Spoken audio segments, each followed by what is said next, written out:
দুইটা রোধের মাঝখানে ভাগ হয়ে যাচ্ছে। এই লাইনটা কি বুঝতে পারছি তাহলে?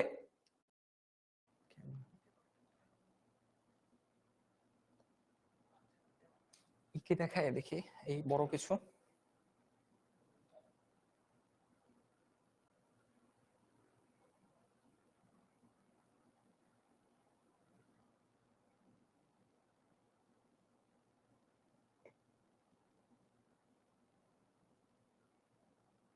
বড়টা তো দেখাবে।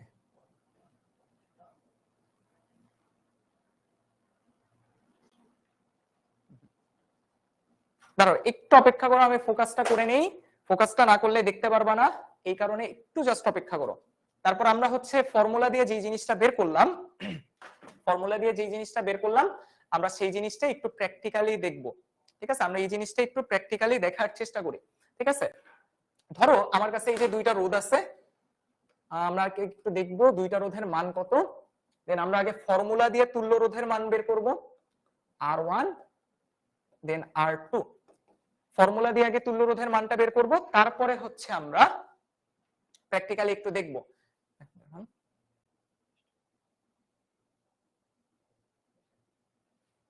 ওকে, দেখতেছো এই একটা রোধ দেখতে কেমন?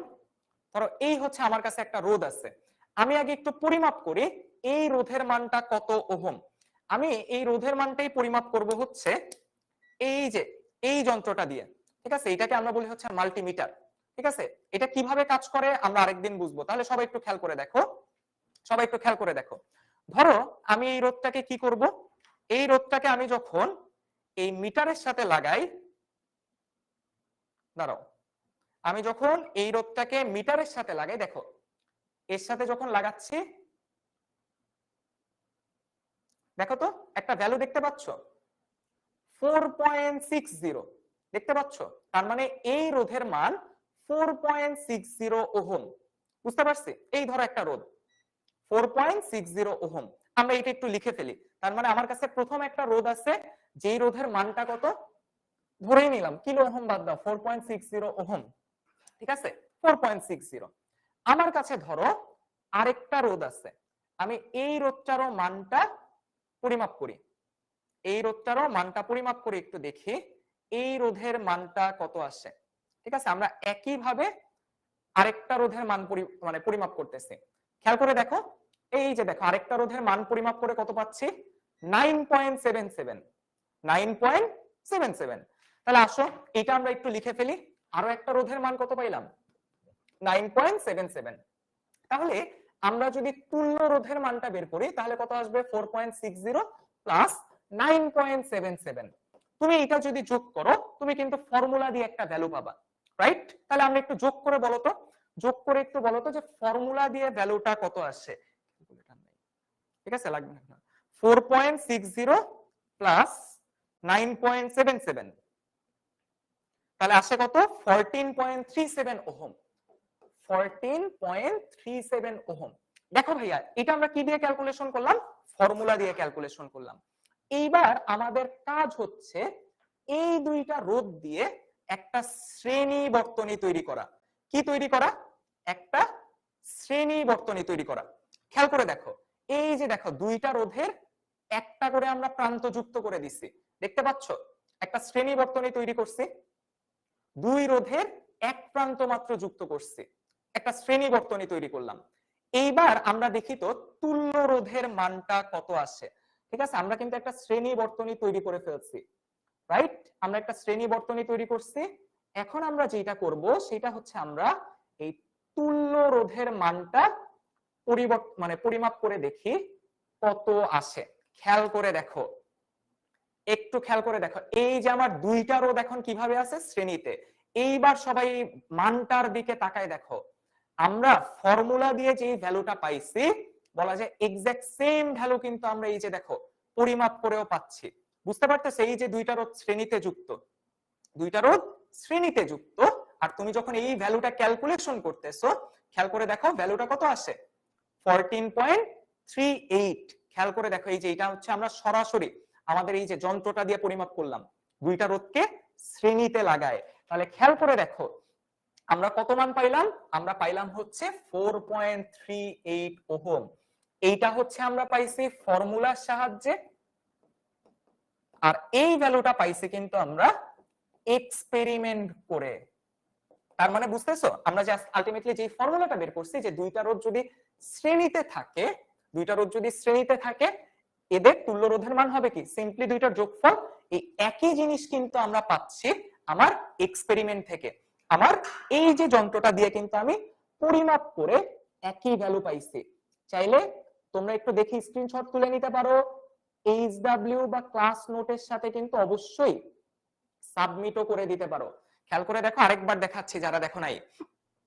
দুইটা রোধকে যখন আমি শ্রেণীতে সংযোগ করি, এই যে দেখো তুল্য রোধের মানটা 14.38। সবার কাছে কি ক্লিয়ার? তার মানে আমরা কিন্তু এই ভ্যালুটা কি করে পাচ্ছি? এই ভ্যালুটা কিন্তু আমরা এক্সপেরিমেন্ট থেকে পাচ্ছি যে দুইটা রোধ যখন শ্রেণীতে থাকে, দুইটা রোধ যখন শ্রেণীতে থাকে তখন কিন্তু আলটিমেটলি আমার মানটা কি থাকে, ফর্মুলা থেকে যা বের করছি সেইটাই কিন্তু থাকে। তাহলে দেখো এতক্ষণ পর্যন্ত যত যা কাজ করলাম, এতক্ষণ পর্যন্ত যত যা কাজ করলাম সবগুলি কাজ আমরা কিসের জন্য করলাম? আমরা কিন্তু শ্রেণী বর্তনীর জন্য করছি। আমরা এখন একই কাজ করব, আমরা এখন একই কাজ করব হচ্ছে সমান্তরাল বর্তনীর জন্য। আমরা এখন একই কাজ করব সমান্তরাল বর্তনীর জন্য। ঠিক আছে, এখনকার কাজ কিন্তু আমাদের জন্য খুব সহজ। তাহলে দেখো আগের মতন আমার কি আছে, একটা ব্যাটারি আছে। এখন একটু খেয়াল করো, এই যে দুইটা রোধ, এই দুইটা রোধ এখন কিভাবে যুক্ত? এই দুইটা রোধ কিন্তু এখন যুক্ত সমান্তরালে। দুইটা রোধ কিভাবে যুক্ত? দুইটা রোধ কিন্তু সমান্তরালে যুক্ত। ক্লিয়ার? ঠিকঠাক আছে? ওকে, দুইটা রোধ কিভাবে যুক্ত? সমান্তরালে যুক্ত। তাহলে আমি ধরে নিলাম ব্যাটারির বিভবটা ভি। আমরা কিন্তু আগের মতন এটা ফর্মুলা দিয়ে বের করব, তারপরে কিন্তু আমরা এক্সপেরিমেন্টালি করে দেখাবো। ঠিক আছে, আমরা কিন্তু ফর্মুলা দিয়ে করব, তারপর কিন্তু আমরা এক্সপেরিমেন্ট দিয়েও করব। তাহলে দেখো আগের মতন দুইটা রোধের পরিবর্তে আমি একটা মাত্র রোধ নিয়ে আসলাম, যেই রোধের নাম কি দিলাম? আরপি। যেই রোধের নাম দিলাম কি? আরপি। এই আরপি কি? তুল্য রোধ। তুল্য রোধ। আরপি কি? আরপি হচ্ছে আমার তুল্য রোধ। এইবার একটু সবাই মনোযোগ দাও। আমি ধরে নিলাম এই পয়েন্টের বিভব VA, তাহলে এই পয়েন্টের বিভবও কি হবে? VA। যেহেতু মাঝখানে কিন্তু কি নাই, হ্যাঁ প্যারালাল করাচ্ছি, প্যারালাল করাচ্ছি, খেয়াল করে দেখো মাঝখানে রোধ নাই, VA। তাহলে এই পয়েন্টের বিভবটাও কি? VA। একইভাবে দেখো তুমি যখন এইখান থেকে নিচে নামবা, একটা রোধ আছে, আমি ধরে নিলাম বিভব VB। এই পয়েন্টার বিভব VB, এই পয়েন্টার বিভবও কিন্তু VB। ক্লিয়ার সবাই? একইভাবে তাহলে খেয়াল করে দেখো, তাহলে খেয়াল করে দেখো এই তড়িৎ উৎসটা B, এই পয়েন্টে আছে হচ্ছে VA, আর এই পয়েন্টে আছে হচ্ছে PB। ক্লিয়ার? সমান্তরাল করাচ্ছি, সমান্তরাল করাচ্ছি। লাস্ট একটু মনোযোগ দাও, খেয়াল করে দেখো তড়িৎ প্রবাহ ধরলাম বের হচ্ছে I।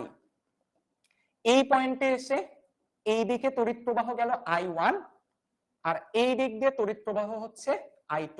অর্থাৎ দেখো তড়িৎ প্রবাহ কি হয়েছে? ভাগ হয়ে গেছে। তড়িৎ প্রবাহ কি হয়েছে? ভাগ হয়ে গেছে। তাহলে কি আমরা লিখতে পারি I equal two I1 plus I2? I equal two কি? I1 plus I2। অর্থাৎ এই যে তড়িৎ প্রবাহ যেটা আসলো, এই তড়িৎ প্রবাহটাই কি হচ্ছে? দুই ভাগ হয়ে যাচ্ছে।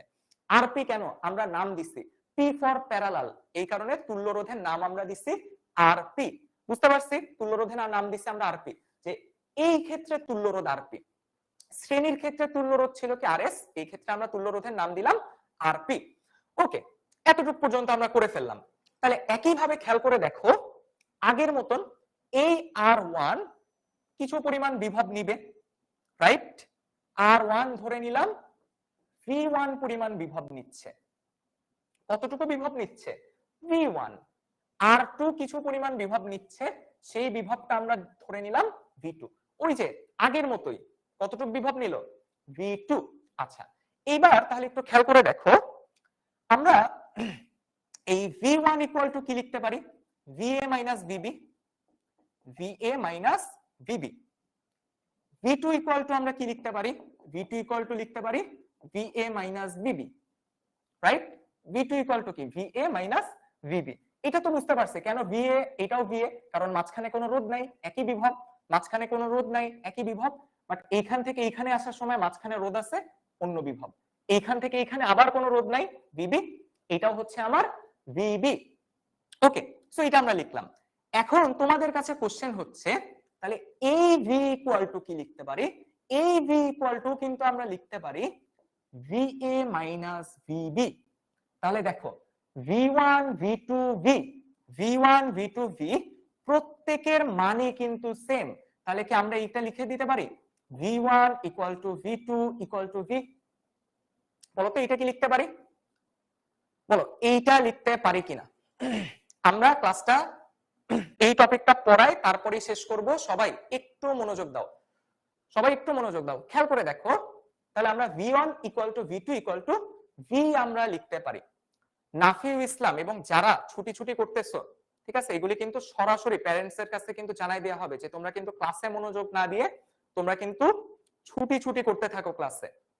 সবাই আগে বলো এতটুকু বুঝতে পারছি কিনা এবং কেন V1 V2 আর V সেম। V1 V2 আর V সেম কারণ দেখো সবারটারই বিভব পার্থক্য কি VA minus BB, VA minus BB, VA minus BB।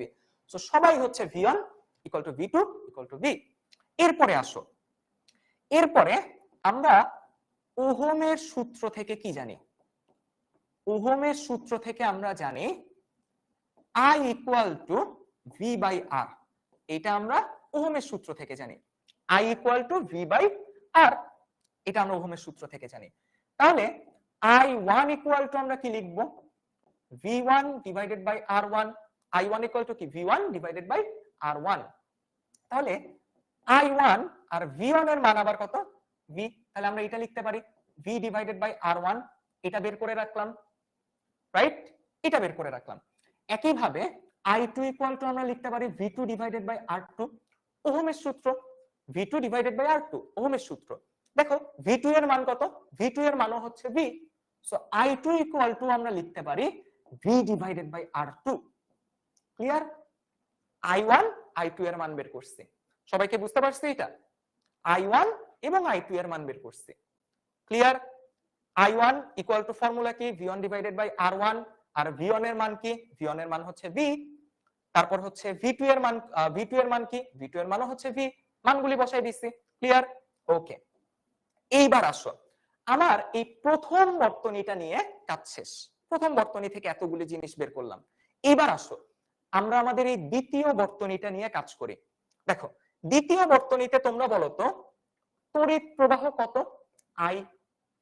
মোট তড়িৎ প্রবাহ কি থাকতে হবে? একই থাকতে হবে, এই যে I। কারণ একটু আগে আমরা তুল্য রোধে বলে আসছিলাম প্রবাহ মাত্রা বিভব পার্থক্য পরিবর্তন হওয়া যাবে না। এই যে দেখো তড়িৎ প্রবাহ চেঞ্জ হয় নাই, সো তড়িৎ প্রবাহ কতই আছে? তড়িৎ প্রবাহ আছে I। ক্লিয়ার? ওকে, এবার তাহলে একটু খেয়াল করে দেখো। আচ্ছা দেখো খাতায় লেখার জন্য আমি তো হচ্ছে লিখে লিখে পড়াচ্ছি, আমি কি তোমাদের স্লাইড পড়াচ্ছি? আমি তো লিখে লিখে পড়াচ্ছি, তাহলে আমার সাথে সাথে তো লিখতেই পারো, রাইট? আমি কিন্তু তোমাদেরকে স্লাইড থেকে দেখাচ্ছি না, আমি কিন্তু লিখে লিখে পড়াচ্ছি, যেন এখান থেকে দেখে দেখে তোমরা তুলতে পারো সাথে সাথে আমার। এবার তাহলে একটু খেয়াল করো, এই সার্কিট থেকে ওহমের সূত্র অনুযায়ী আমরা কি লিখতে পারি? আমরা লিখতে পারি I equal to V divided by RP। I equal to V divided by RP, কারণ বিভবটা কত? V, রোধের মানটা কত? রোধের মানটা RP। সো এটা থেকে এটা লিখলাম। সবাই কি ক্লিয়ার? বলো সবাই কি ক্লিয়ার? দ্বিতীয় বর্তনী থেকে আমরা এটা লিখলাম। এইবার দেখো আমরা কিন্তু একটা জিনিস বের করে আসছিলাম, I equal two I1 plus I2, আমরা এটা বের করে আসছিলাম। I equal two I1 plus I2। এখন আমরা যদি এইখানে সবার মানগুলি বসাই দেই, সবার মানগুলি বসাই দেই, I এর মান কি? V divided by RP। I1 এর মান কি? V divided by R1। I2 এর মান কি? V divided by R2। দেখো ভাই এখানে কি করলাম? প্রত্যেকটার মান বসাই দিছি, প্রত্যেকটার মান বসাই দিছি, রাইট? প্রত্যেকটার মান বসাই দিছি। এইবার তাহলে একটু খেয়াল করে দেখো। আচ্ছা আমি পরের পেজে লিখি এতটুকু পর্যন্ত, এটা দরকার হলে একটা স্ক্রিনশট নিয়ে রাখো, আমরা যেন পরের পেজে যাইতে পারি। ঠিক আছে, আমরা যেন পরের পেজে যাইতে পারি। এতটুকু পর্যন্ত বের করছি। ঠিক আছে, এরপরে পরের পেজে লিখবো। ভাই এটাই আজকে লাস্ট টপিক, ঠিক আছে, আজকে লাস্ট টপিক, এইটাই আজকে লাস্ট টপিক। সো এতটুকু পর্যন্ত বের করলাম। এবার আসো, কতটুকু পর্যন্ত বের করছি? V divided by R P equal to V divided by আর1 plus V divided by আর2, এতটুকু পর্যন্ত বের করছি। সো দেখো এইখানের ভি আমরা বাইরে লিখে কি লিখতে পারি?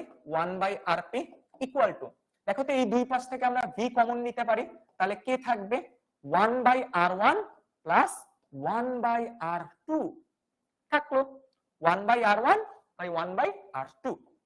তাহলে দেখো দুই সাইড থেকে ভি আর ভি কাটা, ভি আর ভি যদি কাটা থাকে, লেফট হ্যান্ড সাইডে থাকলো 1 বাই আরপি আর রাইট হ্যান্ড সাইডে থাকলো 1 বাই আর1 প্লাস 1 বাই আর2। এই হচ্ছে আমার ফর্মুলা। তাহলে এই ফর্মুলাটা আমরা কখন ব্যবহার করব? যখন, আচ্ছা 2 নাম্বার বর্তনীটা আবার বুঝান। দেখো ভাইয়া এই বর্তনীর তড়িৎ প্রবাহ কত? আই। বর্তনীটার তড়িৎ প্রবাহ কত? আই। এই বর্তনীটার বিভব কত? ভি। বিভবটা কত? ভি। আর এই বর্তনীর রোধ কত? আরপি। সো ওহমের সূত্র I equal to V by R. আমরা তো এটাই লিখলাম, I equal to V by R, right? সেটাই তো লিখছি, I equal to V by R. আচ্ছা I1 আর I2 এর দুইটা কেন বের করছি? এই দুইটার মান বের করছি দেখো এই যে এইখানে বসানোর জন্য, এইখানে বসানোর জন্য আমরা বের করছি। সো খেয়াল করে দেখো এই যে মান বের করে আমরা এখানে বসাই দিলাম। সো এইটা হচ্ছে আমার ফর্মুলা।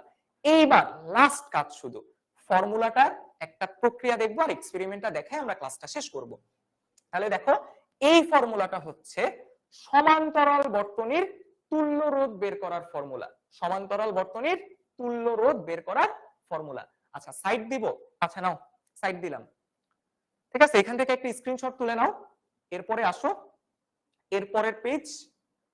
এবার আসো আমরা একটু ওই যে আগের মতন কি করব, এবার দেখো ওই যে আমার দুইটা তুল্য রোধ ছিল, একটার মান জানি কত ছিল? একটার মান ছিল ধরো আর1, আর1 এর মান ছিল হচ্ছে 4.60 আর আর2 এর মান ছিল ওই যে আমরা একটু আগে যে দুইটা রোধ পরিমাপ করছি না, সেই দুইটার মান, ঠিক আছে, সেই দুইটার মান কত ছিল? আর2 এর মান ছিল জানি কত? আর2 এর মান ছিল হচ্ছে 9.77, আর2 এর মান ছিল 9.77। এবার আসো আমরা যদি আগে ফর্মুলা দিয়ে তুল্য রোধের মানটা বের করি, ফর্মুলা দিয়ে তুল্য রোধের মান বের করি, 1 বাই 4.60 প্লাস 1 বাই 9.77। জাস্ট ক্যালকুলেটরে দাও, ক্যালকুলেটরে দিয়ে দেখো তো কত মান আসে। জাস্ট ক্যালকুলেটরে দাও, ক্যালকুলেটরে দিয়ে দেখো কত মান আসে। ঠিক আছে, এখন তোমাদের কাজ কি? সিম্পলি ক্যালকুলেটরে দেয়া, সিম্পলি ক্যালকুলেটরে মানগুলি দেয়া। 1 বাই 4.6 প্লাস 1 বাই 9.77। ঠিক আছে, আমরা যেই মানগুলি পাইছিলাম সেই মানগুলি আমরা ক্যালকুলেটরে দিলাম। তাহলে দেখি কত আসে। তাহলে আসলো হচ্ছে আমার 0.3197। তাহলে আরপি এর মান কত? আরপি এর মান এটাকে উল্টাই দিতে হবে, এটাকে উল্টাই দাও, তাহলে কত আসে? তাহলে আরপি এর মান আসে, দেখি তাহলে কত আসে, 1 বাই 0.3197। তাহলে তুল্য রোধের মান আসে 3.12। দেখো এইটা যে আমরা বের করলাম, এটা হচ্ছে আমরা ক্যালকুলেশন করে বের করছি। দেখো এটা কিন্তু রিভার্স, মানে 1 বাই আরপি, সো আরপি এর মান। এইবার জাস্ট আমরা কি করব, এইবার আমার কাছে যে দুইটা রোধ ছিল এই দুইটা রোধকে আমরা সমান্তরালে, আগের স্লাইড, আচ্ছা আগের স্লাইডটা দেখতে থাকো, আর আমি এই দুইটা রোধকে এখন কি করব, সমান্তরালে সংযোগ করব। ঠিক আছে, আমি এখন এই দুইটা স্লাইডকে কি করব, সমান্তরালে সংযোগ করব। বুঝতে পারছি? দুইটা রোধকে আমি সিম্পলি সমান্তরালে সংযোগ করব। তাহলে দেখো সমান্তরালে সংযোগ করতে যেন কি করতে হবে, দুইটা রোধের দুই প্রান্তকে আমার যোগ করতে হবে। দুইটা রোধের দুই প্রান্তকে আমার কি করতে হবে, যোগ করতে হবে। তাহলে আসো আমরা সেই কাজটা করি। ঠিক আছে, রোধ দুইটার দুই প্রান্তকে আমরা যোগ করি, অর্থাৎ দুইজন এখন দুইজনের কয় হাত ধরবে, দুইজন এখন দুইজনের কিন্তু দুই হাত ধরবে। তাহলে একটু খেয়াল করে দেখো, আমি এখন কি করছি, আমি এখন দুইটা রোধকে সমান্তরালে সংযোগ করছি। তাকায় দেখো, আমি এখন দুইটা রোধকে কিভাবে সংযোগ করছি, দেখো সমান্তরালে। এই পাশে দুইজন দুইজনের দুই হাত, এই পাশে দুইজন দুইজনের দুই হাত ধরে আছে। এখন জাস্ট সিম্পলি আমরা এইটা আমাদের মিটারটা দিয়ে মেজার করব, দেন আমরা আমাদের ক্লাসটা শেষ করব। ঠিক আছে, আমরা কিন্তু ফর্মুলা দিয়ে অলরেডি পরিমাপ করে রাখছি। আমরা এখন জাস্ট সিম্পলি আমাদের দেখো, খেয়াল করে দেখো তো কত আসছে, লাইটটা দেই। দেখো দুইটা রোধ কিভাবে আছে, দুইটা রোধ আছে সমান্তরালে, এবং দেখো তুল্য রোধের মান কত আসছে 3.13। এবং দেখো তো আমরা ক্যালকুলেশন করে কত পাইছি, আগে দেখো এক্সপেরিমেন্ট করে কত পাচ্ছি 3.13, আর আমরা ক্যালকুলেশন করেও কত পাইছিলাম 3.12, আর আমরা এক্সপেরিমেন্ট থেকে পাইছি 3.13। এটা পাইছি আমরা এক্সপেরিমেন্ট থেকে, আর উপরেরটা পাইছি হচ্ছে আমরা ফর্মুলা দিয়ে। তাহলে খেয়াল করে দেখো মান কিন্তু আমার একই আসছে। সো এই ক্ষেত্রে আমরা যেই ফর্মুলাটা বের করছি একই জিনিসই কিন্তু পাইছি। দুইটা রোধকে আমরা কি করলাম, সমান্তরালে যুক্ত করে একবার ফর্মুলা দিয়ে তুল্য রোধের মান বের করলাম, দেন আমরা খেয়াল করে দেখো আমরা কিন্তু এটা তো ক্যালকুলেশন করছি রে বাবা। এখন এই ক্যালকুলেশন যদি বলো কিভাবে আসলো, ক্যালকুলেটরে দিয়ে, ক্যালকুলেটরে দাও, দেখো 1/rp। সো এটাকে আবার উল্টা করতে হবে না, রিভার্স করতে হবে। রিভার্স করলাম, এই যে দেখো 3.12, এ তো ক্যালকুলেটরে দাও, একটু ক্যালকুলেটরটা হাতে নাও, ঠিক আছে, একটু ক্যালকুলেটরটা হাতে নাও। আর এই যে দেখো আমার এক্সপেরিমেন্ট করে একই ভ্যালু পাইলাম।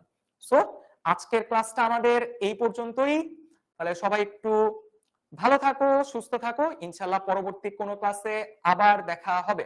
আচ্ছা এটা ক্যালকুলেশন করে, ঠিক আছে, এটা জাস্ট ক্যালকুলেটরে দাও, ক্যালকুলেটরে দিলেই ভ্যালুটা পেয়ে যাবা। ঠিক আছে, দেখো এটা 1/rp, নিচেরটা হচ্ছে rp, উল্টায় দাও 1 ডিভাইডেড বাই 0.3197। এটা তো একদম ছোটদের ক্যালকুলেশন। ঠিক আছে, ওকে, তাহলে আজকের ক্লাসটা এই পর্যন্তই। সবাই ভালো থাকো, সুস্থ থাকো, আল্লাহ হাফেজ।